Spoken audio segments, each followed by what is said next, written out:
말씀은 시편 58편 1절부터 11절까지 말씀입니다. 제가 가지고 있는 성경으로는 843페이지에 있습니다. 시편 58편 1절부터 11절까지입니다. 함께 봉독하겠습니다. 통치자들아 너희가 정의를 말해야 하거늘 어찌 잠잠하냐. 인자들아 너희가 올바르게 판단해야 하거늘 어찌 잠잠하냐. 아직도 너희가 중심에 악을 행하며 땅에서 너희 손으로 폭력을 달아주는도다. 악인은 모태에서부터 멀어졌으며 나면서부터 곁길로 나아가 거짓을 말하는도다. 그들의 독은 뱀의 독 같으며 그들의 귀를 막은 귀머거리 독사 같으니 술사에 홀리는 소리도 듣지 않고 능숙한 술사의 요술도 따르지 아니하는 독사로다. 하나님이여 그들의 입에서 이를 꺾으소서. 여호와여 젊은 사자의 어금니를 꺾어내시며 그들이 급히 흐르는 물같이 사라지게 하시며 겨누는 화살이 꺾임 같게 하시며 소멸하여 가는 달팽이 같게 하시며 만삭되지 못하여 출생한 아이가 햇빛을 보지 못함 같게 하소서. 가시나무 불이 가마를 뜨겁게 하기 전에 생나무든지 불 붙는 나무든지 강한 바람으로 휩쓸려 가게 하소서. 의인이 악인의 복복 당함을 보고 기뻐하며 그의 발을 악인의 피에 쓰쓰리로다. 그때 사람의 말에 진실로 의인에게 갚음이 있고 진실로 땅에서 심판하시는 하나님이 계시다 하리로다. 아멘. 본문에 대한 부제가 있습니다. 이게 여러분이 가지고 있는 성경에 교회 성경에는 사실은 없는 것 같은데, 여러분 보통 이제 시편이라고 하면 시편 하면 그 위에다가 다른 색깔로 적은 것이 있어요.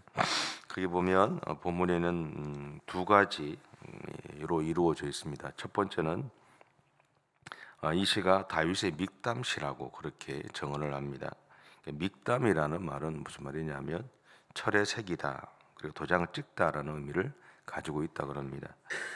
이것은 무엇인가에 지워지지 않게 새겨서 그것을 기억한다는 뜻이기도 하죠. 그렇다는 것은 이 시는 시편 기자가 결코 잊을 수 없는 것에 대한 기록인 동시에 시편 기자의 굳은 의지와 또 결단 또는 깊은 신앙적 고백이 있다고 할 수 있습니다. 둘째는 이 시는 인도자를 따라 알드셋에 맞춘 노래라는 겁니다. 이 말에는 지휘자를 따라서 기록한 내용 또는 그 의미를 파괴하지 않고 불러야 하는 노래다라는 의미가 있습니다. 그러니까 알드셋이라는 말이 그런 의미라 그래요. 그러니까 파괴하지 않고 파괴하지 않는, 그래서 그대로 그 의미들을 전달해야 된다라는 그런 의미가 있다 그럽니다. 그래서 본문에서 우리는 세 가지 감정을 발견하게 되는데요. 첫째는 불의한 일을 행하고 있는 사람들에 대한 분노이고요. 두 번째는 불의함 속에 갇혀 있는 나를 구원하시는 하나님에 대한 기대, 그리고 세 번째는 나에게 일어난 불의함에 대해서 보응하실 하나님에 대한 확신입니다. 이 권력자들이 가지고 있는 일반적인 공통성 중에 하나는 뭐냐면 자신의 이익을 위해서 오늘의 적도 내일은 친구가 될 수 있다는 것이죠. 그 결과로 자신들의 이익을 위해서 진리를 알고 있음에도 불구하고 거짓에 동조하는 경우가 있다는 것입니다. 근데 사실 이것은 우리가 살아가는 세상에도 동일하게 적용되죠. 권력자가 아니라 오늘 우리의 삶도 마찬가지지 않을까 싶은데, 세상에다 보면 이런 말이 있지 않습니까? 영원한 적도 없지만 영원한 친구도 없다라는 그런 말이 있죠. 이 말이 사실은 좀 자주 섞인 말이기도 하죠. 이렇게 말하는 근본적인 이유 중에 하나는 뭐냐면 사람은 자신의 이익을 따라 움직이는 존재라는 것을 우리가 경험을 통해서 알게 되었다라는 겁니다.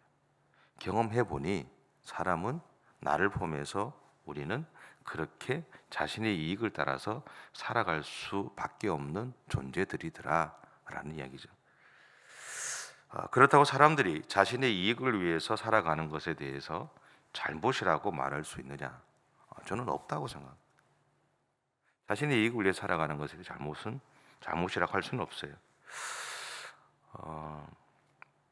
우리가 쉽게 저지르는 실수 중에 하나가 있습니다. 그것은 뭐냐면 모든 사람을 자신이 가진 믿음의 수준에서 바라보고 이해하려고 한다라는 겁니다. 하지만 사람마다 자신이 가지고 있는 믿음의 수준은 달라요. 이제 막 걸어 다니는 아이에게 달리라고 하면 아이가 달릴 수 있을까요? 이제 막 겨우 이렇게 걸음마를 하는데, 야, 달려야지, 달려, 뛰어라고 얘기하면 아이가 달리거나 뛸 수 있을까요? 불가능한 일이죠. 아이는 지금 자신이 걷고 있는 것에 자신의 모든 에너지를 쏟고 있기 때문에 달릴 수가 없어요. 물론 달리기 위한 준비, 건축적인 준비도 안 돼 있을 뿐만 아니라 자기가 걷는 것 그 자체에 이미 자신의 모든 에너지를 쏟고 있다라는 거죠. 결국 사람은 자신이 가진 믿음의 수준에 따라서 감당할 수 있는 부분이 있고요, 감당할 수 없는 부분이 있어요. 예전에 부산에 있을 때 이게 이제 저는 교회만 있는 게 이렇게 좀 돌아다니거든요. 교인들 이렇게 좀 동네도 좀 돌아다녀 보고 하는데, 이렇게 걷다 보면 교회 집사님 한 분이 이렇게 막 이렇게 까만 봉다리를, 이 까만 봉지를 이렇게 들고 와요. 비닐 봉지를. 그래서 저를 딱 보면 딱 뒤로 숨겨요. 뭔지 아세요? 막걸리가 있어요. 그래서 이제 목사를 보니까 미안하니까 숨기는 거죠. 그냥 모른 척하고 지나가요. 그런 거죠. 우리가 예수를 믿어도 사람이 갖고 있는 믿음의 이 깊이는 차이가 있습니다, 사실은.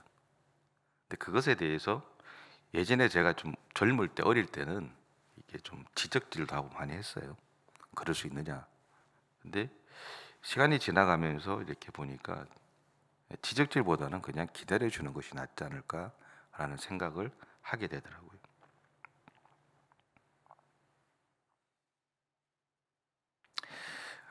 우리는 그래서 내가 가진 믿음의 수준을 기준 삼아 상대방을 바라보는 것이 아니라 지금 내가 바라보고 있는 사람의 믿음의 수준에 맞추어 줘야 되죠. 그러기에 나의 믿음의 수준에 이르지 못한 사람들은 비난할 대상이 아니라 내가 기다려 주어야 할 대상이고 내가 인내해야 할 대상일 뿐이다 라는 겁니다. 언젠가는 그들 또한 하나님의 또 다른 만지심 속에서 신앙은 성장하게 돼 있거든요. 언제까지 그 모습들대로 있지는 않는단 말이에요. 그럼에도 그들을 통해서 어려움을 당하는 사람의 입장에서 보면 당연히 본문에서 시편 기자가 말하는 것처럼 하나님의 갚아주심을 구할 수밖에 없습니다. 왜 시편 기자가 하나님의 갚아주심을 구하고 있느냐에 대한 이야기를 좀 하겠습니다. 물론 사람이 가진 수준에 따라 행동하는 범위가 달라진다는 것은 분명합니다. 그렇다고 해서 그들의 행동이 용납되는 것은 사실은 또 아니죠. 그래서 시편 기자는 보응을 하나님에게 요청하고 있어요. 왜냐하면 우리에게는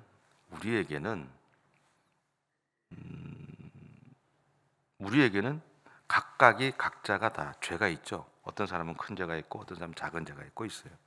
근데 하나님의 시선에서 보면 큰 죄를 지은 사람도 그냥 죄인이고 작은 죄를 지은 사람도 그냥 죄인이에요. 좀 더 쉽게 표현하면 이런 빌딩 위에 올라가서 아파트 꼭대기에서 높은 곳에 사시는 분들은 밑으로 한번 내려보세요. 바닥을 보시면 그 위에서 볼 때는 그 사람이 키가 큰지 키가 작은지는 몰라요. 다만 한 가지 알 수 있는 것은 저 사람이 좀 뚱뚱한지 좀 홀쭉한지는 알아요. 근데 키가 크고 작은 것은 알 수가 없어요. 똑같거든요. 비행기를 타고 위에 올라가서 밑에를 보면 다 비슷비슷해요. 아무리 높은 빌딩이라도 비슷하고요. 아무리 낮은 집도 빌딩과 별 차이가 없어요.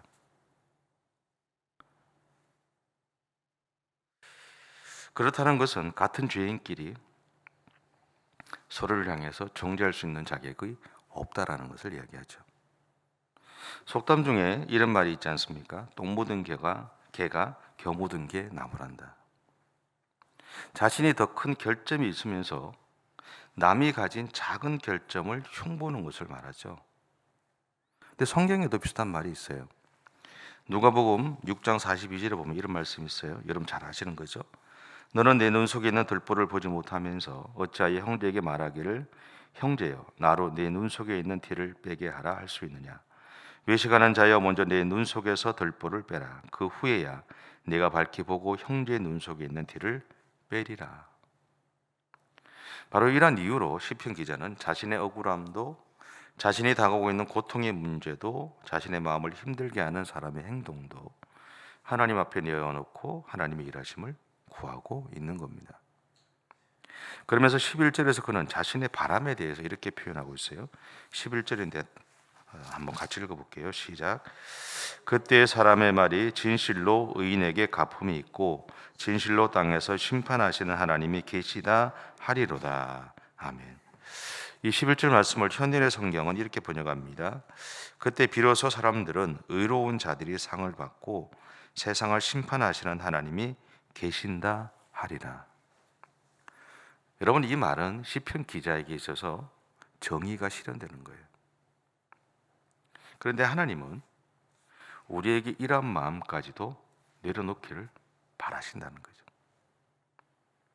그리고 온전히 모든 것을 하나님의 손에 맡기기를 원하신다라는 겁니다.